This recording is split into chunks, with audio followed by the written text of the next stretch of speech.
থেকে ৩৩ run bat হাতে এবং তারই সাথে বল হাতে ৩ ওভারে ২৯ রান খরচ দিয়েছে ৪টি উইকেট মিস্টার ইমাম Hossain game change of the match. Congratulation, চমৎকার অলরাউন্ডিং পারফরমেন্স। এবং তারই সাথে ক্রেস সাথে যাচ্ছে 1000 টাকা তার নগদ অর্থ পুরস্কার। বোর্ডটা অবশ্য কালকে থেকে রেডি হলে অবশ্য আপনারা দেখতে পাবেন।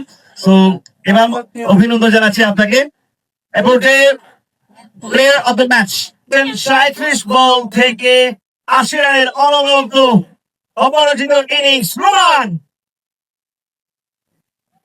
বাকি এবং ২০০০ টাকা নগদ অর্থ পুরস্কার কাছে রোমানের কাছে। কারণ ডিপেন্ডেবল অ্যাগ্রেসিভ বলবো, অর্থাৎ শুরু থেকে শেষ করে এসেছেন successful runner Roman. Please come forward, আমরা আপনার কাছ থেকে ফিউ ওয়ার্ডস শুনতে চাইবো রোমান।